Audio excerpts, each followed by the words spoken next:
Estas férias leve o observador no bolso. Na praia, no campo ou entre viagens, acompanhe toda a atualidade sem limites. Assine com 40€ de desconto e habilite-se a ganhar uma estadia de 2 noites num dos hotéis boutique da Small Portuguese Hotels. Este verão, desligue da rotina, não da informação. Assine em observador.pt.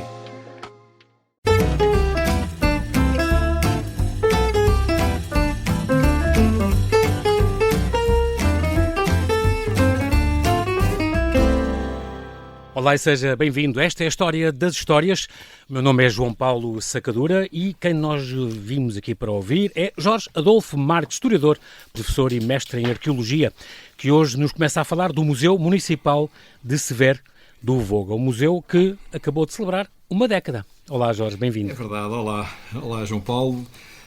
Sim, de facto, vamos aqui hoje falar um bocadinho de um museu que fez agora há pouco tempo uma década. Ele foi inaugurado, abriu ao público em 18 de maio de 2016 e é um museu muito interessante, é um museu moderno, aliás, como todos aqueles que nós temos vindo a falar aqui no nosso apontamento, e tem aqui também uma particularidade que eu ainda não tinha referido, mas que é comum a outros que nós já fizemos referência, fizemos menção, que tem um centro de documentação, este museu, isto é, para além da parte expositiva, não é?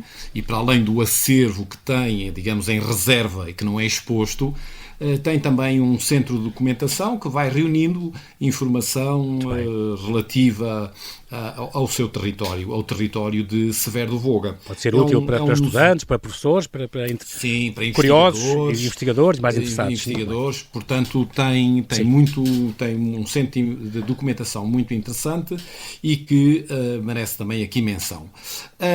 O museu, este museu municipal, reúne, portanto, tal como os outros museus municipais, sobretudo esta nova vaga, estes museus mais modernos que têm sido inaugurados. E nós temos aqui feito menção a museus que têm sido inaugurados nos últimos 25 anos, 30 anos no máximo, e que são, portanto, museus muito bem equipados, com um discurso museográfico muito contemporâneo, muito apelativo, muito interativo, para captar também, digamos, os mais jovens, que muitas vezes não apreciam tanto. Claro. Se não fossem até as escolas, muitas vezes, a levá-los lá, eles nem sabiam que existiam esses museus no seu concelho. E, portanto, este museu também espelha um bocadinho a história da ocupação, das atividades económicas do concelho, do território do concelho. Olha, começa, digamos, com um aspecto interessante, é que foram feitas sondagens arqueológicas no âmbito de um aproveitamento hidroelétrico de Ribeira de Ermida, que revelaram os mais antigos vestígios da presença humana naquele território e remontam a cerca de 17 mil anos atrás. Isto é, entre 17 e 19 mil anos. Portanto, são pré-históricos, são do Paleolítico. Nós aqui já fizemos referência ao Paleolítico a propósito de Foscoa. Exatamente. Bom, ali foram encontrados vestígios de um sítio que foi habitado por essas populações de caçadores, recoletores, e foram recolhidos nesse contexto, então, objetos, nomeadamente em pedra, não é? Em sílex e noutros materiais, mas que estavam num local onde temporariamente essas populações estiveram presentes. O que é muito importante, porque aqui neste território não são muito comuns esses vestígios tão antigos. O que é mais comum, e que nós temos falado noutros territórios, relativamente a outros territórios, é a presença de monumentos megalíticos, que ali também se encontram, mas que já são do Neolítico final, digamos, a maior parte. Os dólmens, as antas, as os dólmens, antas, os menires. São lá. Exatamente. E ali estão, sobretudo, em duas áreas. Uma na zona da Serra do Arestal e outra na Serra das Talhadas, que fazem parte ali da geografia daquele território. Há uma série de monumentos que estão representados precisamente, portanto, nesse museu, no Museu Municipal de Sverdruga, mas que podem ser visitados in loco, claro, como nós já referimos também a propósito de outros sítios. Sobretudo, e em particular, há um lugar muito interessante que eu convido todos a visitarem, que é o Dolmen do Chão Redondo, que fica ali próximo das Talhadas.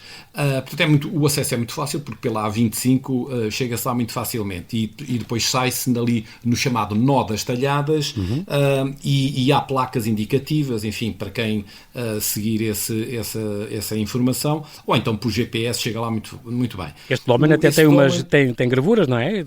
Tem gravuras, nós já falámos aqui de pinturas, não é? De pinturas em dolmas, mas aqui este tem gravuras, nomeadamente gravuras em V, portanto são figuras um bocado geométricas, não é? Sim. Em zigue-zague, círculos, meandros. Bom, há outros monumentos também nesse território que estão representados lá no museu. Há um outro monumento que também é interessante de ser referido, que é o menhir dos Lameirinhos. O menhir, nós já falámos aqui muitos em dolmens, mas esses monumentos menhires também podiam ser um menhir, portanto apenas uma pedra ao alto, não é? E que era um monumento de caráter mais votivo, enquanto que os dolmens são de caráter funerário, embora também se praticassem rituais e, portanto, tivesse um caráter também, no fundo, religioso, mas os menhires não é para sepultar ninguém, são essas pedras ao alto, esse esteio ao alto, não é? Esse bloco isolado, no caso concreto, e que está junto, olha, neste caso está junto à capela de São Tiago do Arestal. Sim. Portanto, um lugar sagrado há milhares de anos, não é? E que continua a ser sagrado agora com a Capela de São Tiago. A Pedra Moura, também conhecida por Fornos dos Mouros, é um sítio extraordinário. É um grande calhau em granito, que está na Serra dos Salgueiros, e que tem representado gravuras já de um período, portanto, mais recente, isto é, estamos aqui já a falar de um período pós-glaciar, portanto, mais próximo da nossa idade dos metais, no período da idade dos metais, e estão lá representadas gravuras, círculos, meandros, círculos concêntricos, espirais. Portanto, é um lugar muito interessante, muito conhecido dos arqueólogos, e curioso. No museu há um aspecto também muito interessante que é lá referido, para além da parte romana e dos vestígios de povoados do concelho, é a referência, e com um espaço bastante grande, ao complexo mineiro do Braçal. Importa dizer que as minas do Braçal foram primeiro exploradas pelos romanos. Digamos, os romanos têm aqui um papel importante. Os romanos exploravam... O que é que eles exploravam lá? Bom, exploravam, digamos, os minérios que ali existiam, sobretudo a galena. A galena, que é um mineral que tem um aspecto de prata, é muito bonito. Podem ver esse mineral, por exemplo, no Museu do Quartzo em Viseu. Museu do Quartzo em Viseu. Mas a galena é um mineral que tinha também chumbo e também prata. Isto é, os romanos já andavam lá a explorar isso. Exatamente. E depois... A primeira concessão vai ser atribuída em 1836, depois dos romanos, não é? Sim, claro. E depois aquilo é explorado durante muito tempo, sendo que em 1942, estamos em plena Segunda Guerra Mundial, ela teve um momento, digamos, de grande apogeu, de grande pujança, vindo depois a encerrar já nos anos 50, nos finais dos anos 50, mas a história destas minas, desta exploração mineira, está lá plasmada nas paredes, com fotografias dos mineiros, com vídeos, com entrevistas, com muitos materiais que eram objetos que eram utilizados na exploração mineira, e que me parece que é um sítio muito interessante para conhecermos também essa vertente, digamos, industrial deste território. Exatamente. E, portanto, uma visita a este Fica aqui esta museu. Sugestão. É um percurso até aos nossos dias. Exatamente. Quase. Museu Municipal de Sverdruga. Então fica aqui a sugestão do Jorge Adolfo Marques. Jorge, nós marcamos encontro amanhã. Bem-ajas. Obrigado. Um abraço.